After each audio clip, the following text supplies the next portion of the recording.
ಅಧ್ಯಕ್ಷರಾಗಿ ಆಯ್ಕೆ ಆಗಿದ್ದೀರಾ.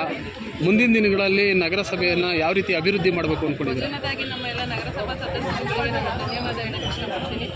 23 ಜನ ನಗರಸಭಾ ಸದಸ್ಯರು ಮತ್ತು 4 ಜನ ಸಾಮಾನ್ಯ ಸರ್ಕಾರದಿಂದ ನಮ್ಮ ಹೆಚ್ಚುವರಿ ನಾಮ ಸದಸ್ಯರು ಎಲ್ಲರೂ ಸೇರಿ ನನ್ನ ಒಮ್ಮತದಿಂದ ಆಯ್ಕೆ ಮಾಡಿದ್ದಕ್ಕೆ ನಾನು ತುಂಬ ಧನ್ಯವಾದಗಳನ್ನ ಹೇಳ್ತೀನಿ. ನಾನು ಮೂಲಭೂತ ಸೌಕರ್ಯಗಳನ್ನ ಒದಗಿಸ್ಕೊಡ್ತೀನಿ ನಮ್ಮ ನೆಲಮಂಗಲಗೆ. ಮತ್ತು ನಾನು ಎಲ್ಲ ಸದಸ್ಯರನ್ನ ಒಳಗೊಂಡು ನಾನು ಏನೇ ತೀರ್ಮಾನ ಹೊಸ ಸಹಕಾರ ಕೊಟ್ಕೊಂಡು ಅವ್ರ ಜೊತೆ ಎಲ್ಲ ಕೂತು ಮಾತಾಡಿ ನಾನು ಮುಂದೆ ನಡ್ಸ್ಕೊಂಡು ಹೋಗ್ತೀನಿ. ಹಿಂದೆಯಿಂದ ಲತಾ ಹೇಮಂತ್ ಕುಮಾರ್ ತುಂಬ ಚೆನ್ನಾಗಿ ನಡ್ಸ್ಕೊಂಡು ಹೋಗಿದ್ದಾರೆ. ಅದೇ ರೀತಿ ನಾನು ನನ್ನ ಅಧ್ಯಕ್ಷರ ಅವಧಿಯನ್ನು ಚೆನ್ನಾಗಿ ನಡ್ಸ್ಕೊಂಡು ಹೋಗ್ತೀನಿ. ಈಗ ಅಭಿವೃದ್ಧಿ ವಿಚಾರ ಅಂತ ಬಂತಂದ್ರೆ ಈಗ ಸಾಕಷ್ಟು ಅಭಿವೃದ್ಧಿ ವಿಚಾರದಲ್ಲಿ ನೀವು ಮುಂದಿನ ದಿನಗಳ ಬದಲಾವಣೆಯನ್ನ ವಿಚಾರದಲ್ಲಿ ಯಾವ ರೀತಿ ಒಂದು ಶ್ರಮಿಸ್ತೀರಾ ಅಂತ? ಎಲ್ಲ ರೀತಿಯೂ ಎಲ್ಲ ಮೊದಲಿಂದ 3 ಪಕ್ಷದವರು ಒಂದೇ ನಮ್ಮ ನಗರಸಭೆಯಲ್ಲಿ.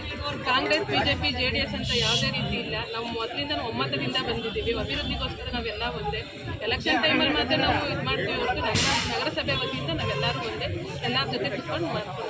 ನಿಮ್ಮ ಅಧಿಕಾರಾವಧಿಯಲ್ಲಿ ನಗರಸಭಾ ವ್ಯಾಪ್ತಿಯಲ್ಲಿ ಸಾಕಷ್ಟು ರಸ್ತೆಗಳು ಬದಲಾವಣೆ ಆಗುತ್ತಾ ಅಂತಂದ್ರೆ ಟಾರ್ ಕಾಣ್ಬೋದಾ?